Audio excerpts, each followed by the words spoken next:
The wreckage of the shuttlecraft sits cold on the moon, Saturn Minor. Inside, a chemical fire flickers.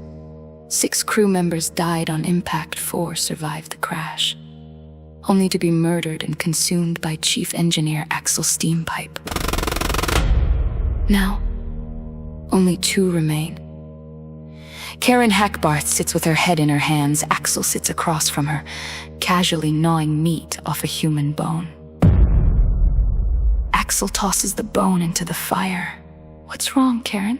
Haven't you seen a grown man eat before?" "Don't talk to me, you pathetic monster." "Don't worry, honey, I don't intend to eat you. That is, until you die of starvation, which won't be long from the looks of you. How can you eat people, our own crewmates?" "How can I not? I am a survivor." "But why did you have to kill them? They survived the crash, Axel! 4 of them were alive!" "I don't think they would have volunteered. You could have at least buried their remains." "No point in doing that. When we are rescued, they will want the remains and they would dig them up anyway." "I'm saving them a step. I have all the bones in boxes stored on the ship." "Are you certain we will be rescued?" "I give it a 1 in 10 chance if the radio signal didn't clear the meteor belt before we hit, or ghost if it did. The search could take years. My best guess is someone 100 years in the future will come across the wreckage." "Why didn't you use the food replicators?"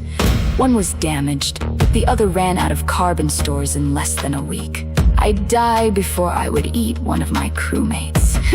"You haven't eaten in over 2 weeks, Karen. You don't have a lot of fat stores left. I think you would change your mind eventually. The only problem is that I am the only human left and you are not going to eat me." "How much water is left?" "Water isn't the problem. I can create water using the fuel pods.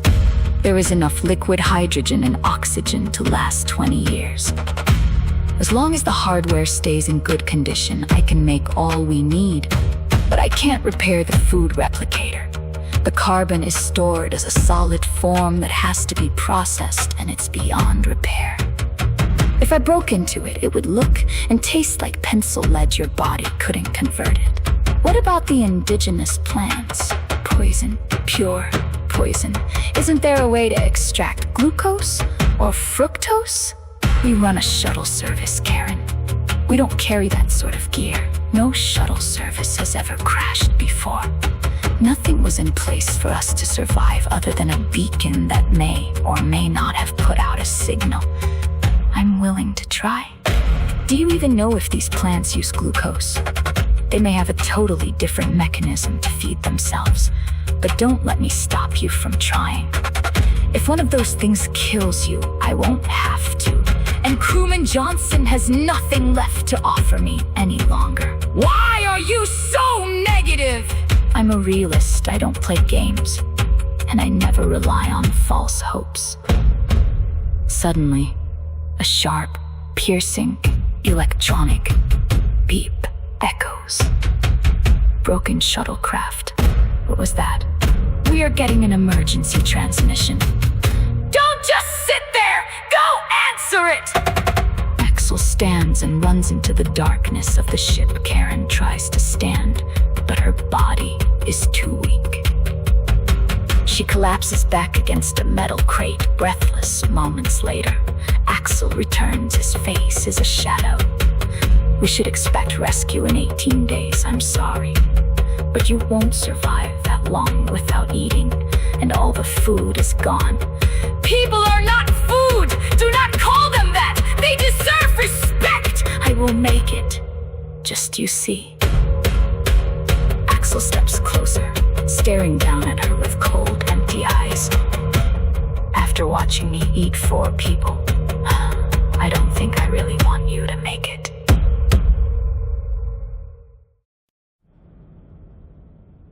The dark, frozen reality of Saturn Minor has been traded for the sterile, blinding neon of a Federation courtroom. Chief Engineer Axel Steampipe sits in the containment box. Unbothered, he raises his hand to take the stand. "Captain Steampipe, As the prosecuting attorney, I must formally advise you on the record. You are under no obligation to testify against yourself in a capital murder trial. You have the right to remain silent. I know my rights, counselor, but I choose to speak. This entire circus is a he said, she said testimony trial. My reputation is on the line. I want to clear my name. The prosecutor steps toward the evidence table. He lifts a heavy digital tablet projecting high-resolution, three-dimensional scans into the center of the courtroom. Then let us look at the facts, Captain. These are the skeletal remains recovered from your shuttle. Forensic imaging shows distinct, unmistakable tool marks from a standard-issue ship's wrench. Furthermore, dental profiling confirms human teeth marks scraped deep into the calcified bone of the deceased. Explain that to the court. It's simple. Really, Karen Hackbarth did that. The woman is completely insane. You lying psychotic monster! You did that! You killed them! You ate them! Order in this tribunal! Miss Hackbarth, you will remain silent or I will have the bailiffs remove you from this courtroom immediately! Sit down! Karen sinks into her chair. Sobbing and shaking, Axel adjusts his uniform collar, looking directly at the panel of judges. As I was saying, it was all her idea. Hackbarth concocted the entire plan to murder the 4 surviving crew members and harvest them for food. I was trapped. She threatened my life too. I was completely helpless, unable to save the crew because she held the ship's emergency plasma cutter to my throat. I only complied to survive. A compelling fiction, Captain. But let us look at the shuttle's recovered black box data. A grainy, low-resolution video flickers to life on the main display. In the fuzzy footage, Axel Steampipe is seen standing over a makeshift chemical fire, turning a piece of meat with a metal rod. You gotta slow roast it over the heat, Karen! Just like a backyard barbecue back home, the char locks in the juices. The video cuts to black. The courtroom falls completely silent. That video is a complete fabrication. It's false evidence, planted maliciously to make me look responsible. Hackbarth was our main systems engineer. She had the exact technical knowledge required to deep fake that recording on the shuttle's primary drive before we were rescued. Heavy footsteps echo down the aisle. A man dressed in a white laboratory coat rushes toward the bench, clutching an encrypted data drive. Your Honor, stop the proceedings! I am Dr. Aris, Chief Forensic Scientist for the Sector Fleet. I just broke through the final encryption layer on the shuttle's primary computer. I recovered a hidden note, written in an Imperial military code, explicitly outlining exactly how this entire plan was concocted by Steampipe weeks before the crash. Objection, Your Honor! This is highly irregular! This evidence was absolutely not presented pre-trial during the discovery phase. It cannot be verified. It must be thrown out of this courtroom immediately. Objection sustained! This tribunal will not tolerate theatrical ambushes. Dr. Ares, you are in direct violation of military court procedure. I hold you in summary contempt of this court bailiffs. Arrest this man and place him in the sector jail for 90 days. The bailiffs grab the scientist, dragging him away as he screams. An encrypted drive falls to the floor, sliding right to the center of the room. Axel stares at the drive, his calm composure finally cracking. Karen stares at the drive, her final hope slipping away. The judge raises the gavel one last time.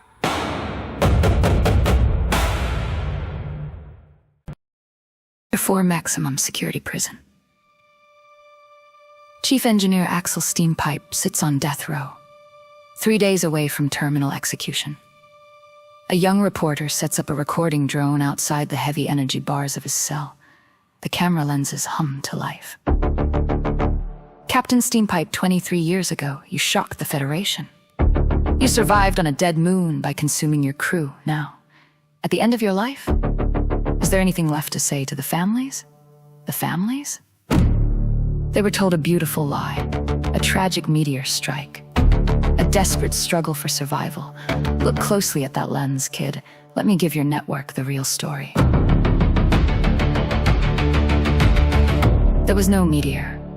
I planned the crash of that shuttlecraft months in advance, while the crew slept in hypersleep. I walked into the cockpit. I slit the throats of both the captain and the co-pilot myself. You murdered them before the crash? Why? The cargo bay was filled with millions in contraband hyperconductors. I didn't care who died in the wreckage. As long as I made a profit, I had a co-conspirator, a partner waiting in a cloaked interceptor. His job was to follow the crash trajectory, land on Saturn Minor, kill any accidental survivors, and rescue me along with all the cargo. But no one came. The coward panicked. He stayed in orbit and watched us burn. When my partner failed to arrive, I was trapped in a closed system with 0 rations. I never wanted to eat those people, kid. It wasn't part of the plan, but survival demanded it. Suddenly, the crimson emergency lights and the death row block begin to flash. An urgent automated broadcast overrides the prison intercom. Attention all staff. Execution order 7774 for inmate Axel Steampipe has been issued an immediate indefinite stay by the High Tribunal. Stand down. Repeat, stand down. Wait! Breaking news from the terminal, Captain! They found him! A routine traffic sweep in the Orion Belt just flagged a cloaked interceptor. Your co-conspirator, they just arrested him. They know who he is. He watched your trial 23 years ago. And now they have him. Your execution is on hold for a joint trial. But Captain, you just confessed to everything on a live broadcast. You're a monster. You're done. You think a confession matters now?